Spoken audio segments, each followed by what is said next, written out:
Okay, hello. Good morning, class. Good morning, Teacher Seth. Okay. For today's discussion, are you ready to listen? Yes, teacher. But before we proceed to our discussion, Maricel, can you lead our prayer? Let us pray in the name of the Father and of the Son and the Holy Spirit. Amen. Lord, thank you for this day. Amen. Amen. Before you sit down, class, can we recite our rules and regulation, or our classroom rules and regulation? Yes. Okay, 1, 2, 3, go. This is rule number 1. Take a seat. Take a seat. This is rule number 2. Listen up. Listen up. This is rule number 3. Eyes on me. Eyes on you. Okay, that's all, class. Who is the absent for today? Is anyone is present? Yes, teacher. Okay, very good. So, are you ready to listen or to learn another topic? Yes, teacher. Okay, last week we discussed about the circulatory system. So, in circulatory system, we do have 3 types of blood cells. First is Red blood cells. second, White blood cells. and third. Platelets. Very good. So this time we will proceed to another topic, which is skeletal system. What the other term of skeletal system? Yes. Bones. Bones, very good. But before we proceed to our discussion, let us read our objectives.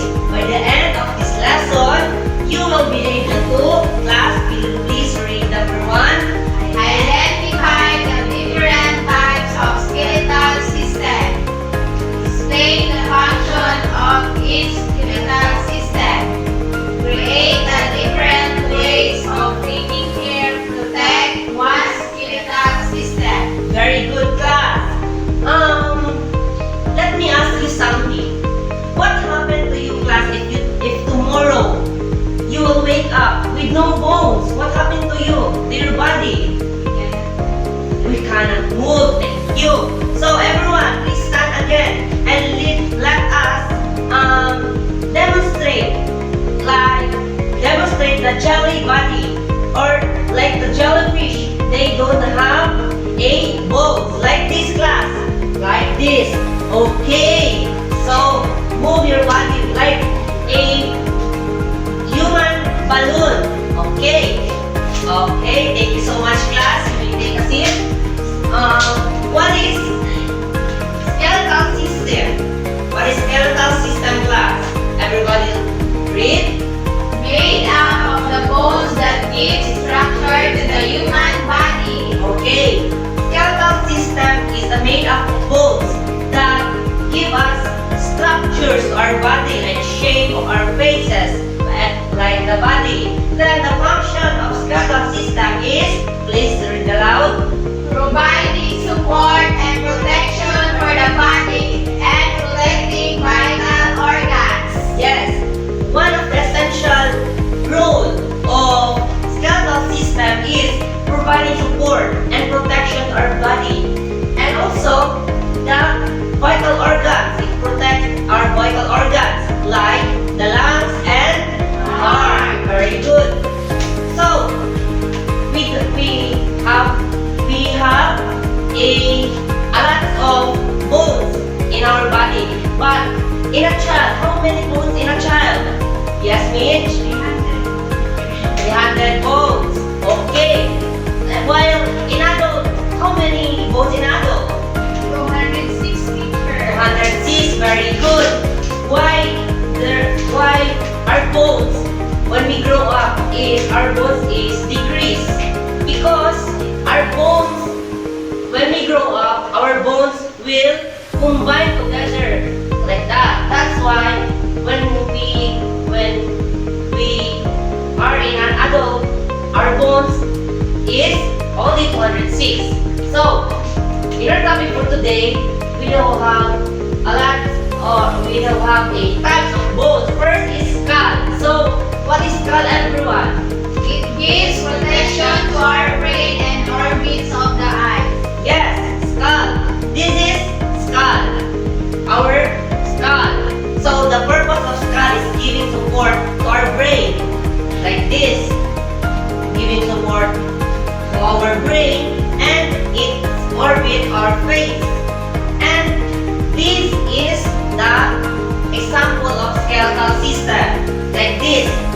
the human body skeletal system. And this is the skull. And it orbits to our eyes like that. Then the second one is spine. Everybody read number 2. It supports your body to connect different parts of bones. It helps us to sit, stand, walk, twist, and bend. Yes, this is our spine. It supports our body to connect different parts of our bones. And also, it helps us to do the activities like twisting, walking, standing, and the twisting or bending our body like this, bending or twisting like this. Then the third is humerus. So what is humerus, everybody? It facilitates a wide range of arm movements like raising, lowering, and rotating the arms by connecting the shoulders and elbow joints. Yes, humerus is part of our shoulder like this. It is facilitate a wide range of arm movements and also by connecting the shoulders and elbow joints. When we move our elbow or shoulder, and it extend a wide range of arm movements. Or when we raising like this, raise our hands. So then the other one is ribs. Okay, read everyone. Supporting and protecting vital organs within chest parts such as the heart and lungs. Okay, ribs. One of the function of ribs is giving support to our vital organs like heart and lungs. Yes, in a chest part like this, chest part, giving support and protection to the vital organs. And that's all. Then the pelvis. What is the pelvis, class? Please transfer the body's weight to the lower limbs during sitting, standing, and walking. Okay, pelvis is the body's weight and it transfer the body's weight to the lower limbs when we sit or during the activities like when we sit, then standing and walking like this. This is our pelvis. Like this skeleton. This part is what we call pelvis. Pelvis part. It transfers the weight of our body in our lower limbs during our activity like sitting, walking, and standing. So what are the another one is? Okay, everyone read. Provides stability to the forearm and elbow joints. It also serves as an attachment point for many important muscles and tendons to help control hand, wrist, and forearm movements. Okay, ulna is providing stability to the forearms and also the attachment point of many parts of important muscles located in our forearms. And this is our ulna. These two parts of our hands. Ulna. This one is providing support during our activities like help us control our wrist, hands like this or like this. It helps us to control our hands or arms. Then the second and also the everyone femur. Okay, what is femur? Femur is the longest, strongest bone in our body. It plays an important role in how we stand, move, and keep our balance. Okay, femur bone is femur bone is the longest and strongest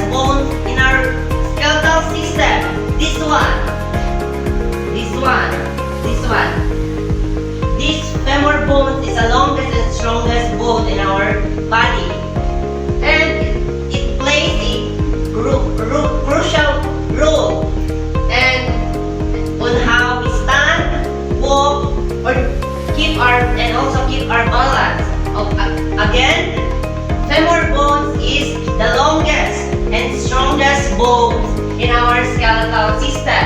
So what the another one is jaw bones. Then the function is Primary functions are shaping, sticking, and providing structural for the face and anchoring teeth. anchoring teeth. During the activities, jawbone providing support to our what? Face. When we eat, chew a food or to talk. Like this. These are jawbones. During the activities or our activities, like when we talk, we use this one to open our mouth. Then also the clavicle. Okay, read everyone. Primary function is to connect the arm to the body, allowing for a wide range of motion. Okay, clavicle or the collarbone. Clavicle is allowing us to provide a wide range of motion or movement or forearms and allowing us clavicle and is what we call humerus is both of them is facilitating the forearms movement or motion to provide a wide range. Okay, wide range. Then another one is the kneecap. Okay, what is kneecap, everyone? Provide leverage for your muscles as they bend and straighten the leg. Okay, kneecap or kneecap is providing leverage for your muscles during your activities, and also when we bend or strengthening our lower leg. Okay, and this is our kneecap in skeletal system part. This one, during our activities like straightening or bend our leg, this is with the help of our kneecap. Okay, what the another one? Fibula and tibia. Okay, The main function of tibia is to be a larger weight, carrying bone in the lower leg, supporting the body weight during activities like standing and walking, while fibula is a thinner, non-weight bearing that primarily serve to stabilize the ankle and provide attachment for muscles. okay, very good class. Both fibula and tibia, the main function of tibia is providing support or the weight bearing to our lower leg. During our activities, the tibia is the big or the large part of our lower leg that supports our body's weight during the activities like standing, walking, or even the jogging. Then, while the fibula is a thinner one like here in skeletal image. This one is our tibia, the big or the large bone located lower leg, while the fibula is the thinner one. Thinner one is, and the purpose or the function of the fibula is, we all know that fibula is bearing weight, while the function itself is stabilize the ankle and provide attachment for muscles. Okay. Now the question is, this bone or this skeletal system we do have in our body, how to keep these bones strong and healthy in our daily lives? Yes, Maricel? Regular exercise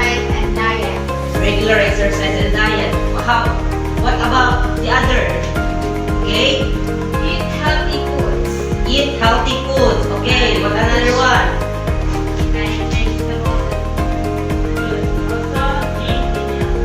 Yes, very good. All of your answer, class, is correct.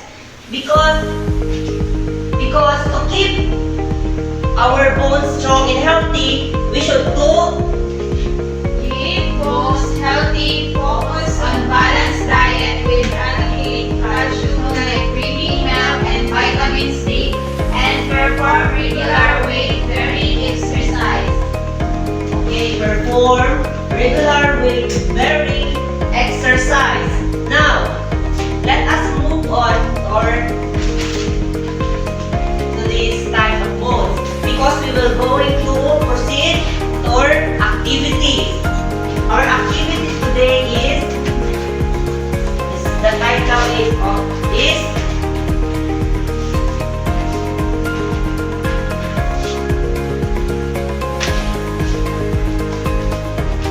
The title of this is all about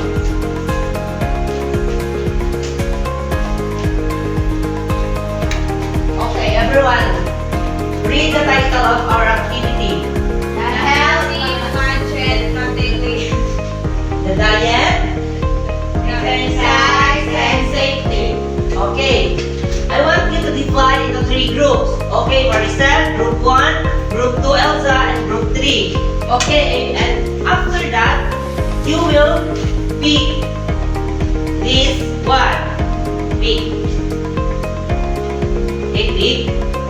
Okay. Okay. Then what is the okay, after you pick one of that is inside of that is a specific name of bones like skull, spine, ribs, and other types of bones or name of bones. Then after that, you will make a short explanation about the importance of your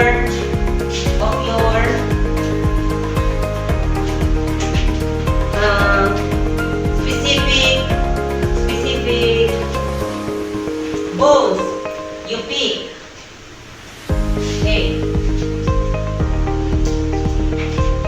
Then after that, you have a 30 seconds to present your output in front of class. Okay. After that, you will okay. This is the instruction class. Read our instruction. State the whole name and function. Choose one health budget category.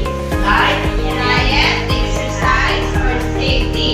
That is most essential for that goals. and Explain why the chosen category is vital. like example.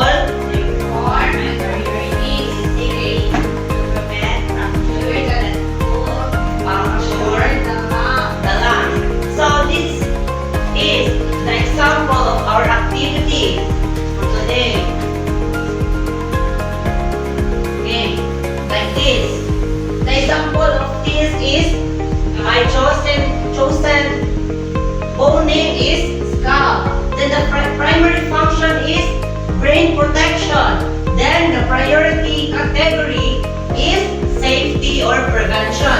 Then my explanation is need safety gear like helmet to prevent from head injury. So you may start to answer your activity class.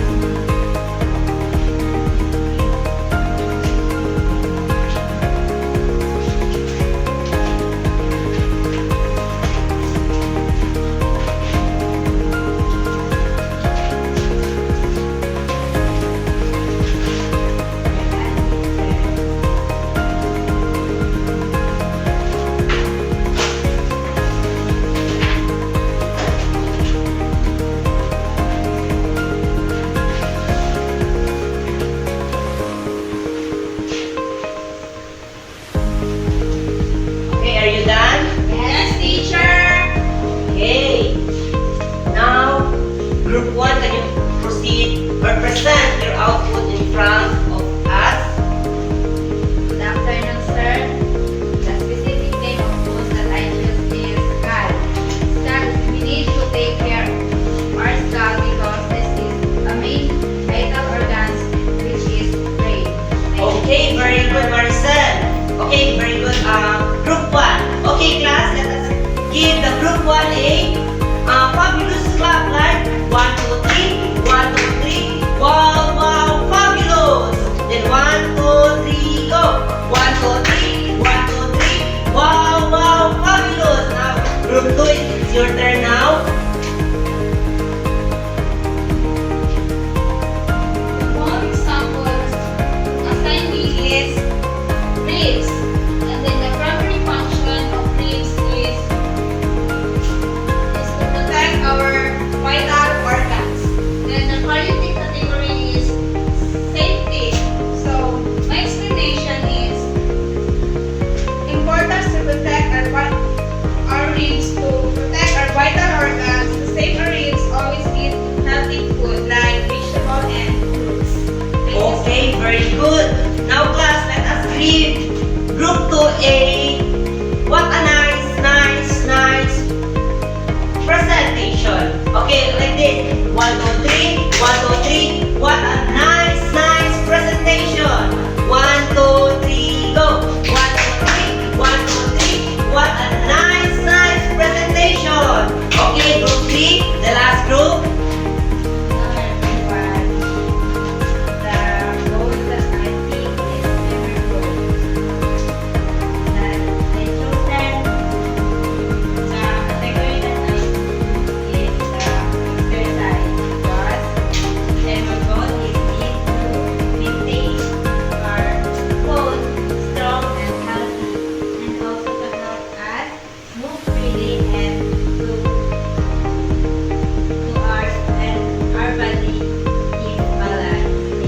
Okay, very good, group 3. Now, class, let us give the group 3A. What a nice. What a nice. Okay, like this. 1, 2, 3. 1, 2, 3. What a nice.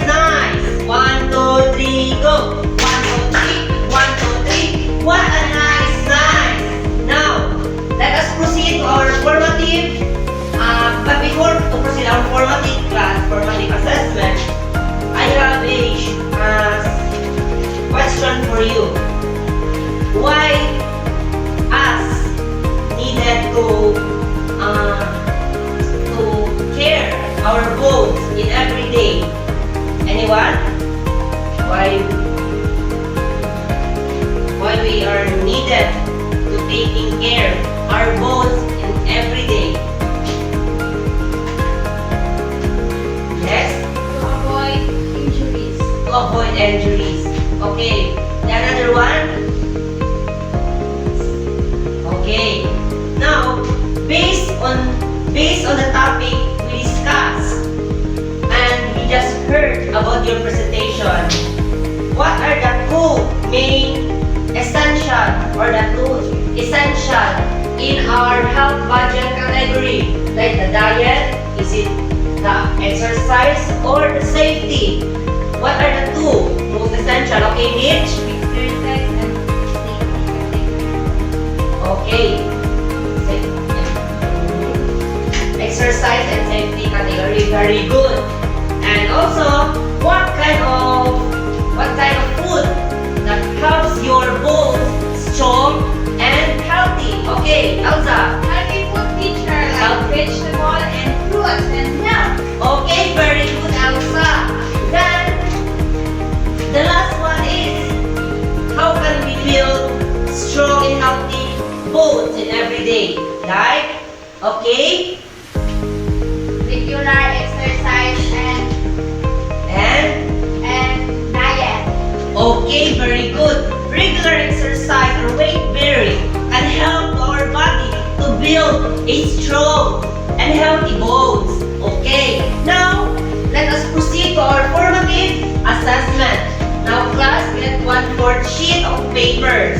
Okay, 1/4 sheet of papers. Then we have a short or where we have a formative assessment for our topic for today, or our discussion.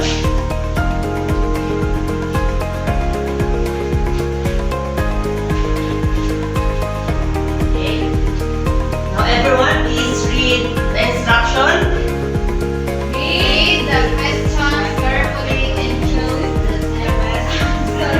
Okay, very good. Now, I'll give you 5 minutes to answer the formative assessment. Okay, class, until now.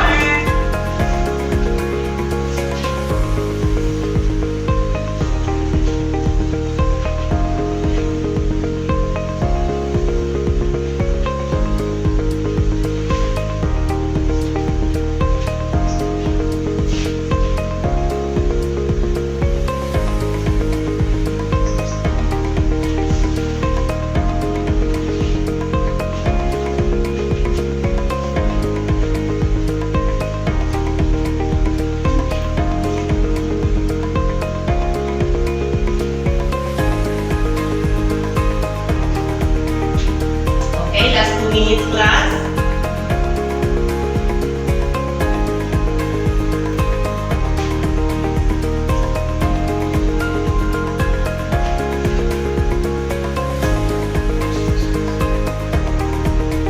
One teacher. Okay. Is everyone done now? Yes, teacher. Okay, pass it forward. Okay, very good. Okay, let everyone please stand. Okay. And Uy, Mitch, can you please lead our prayer? Okay, prayer.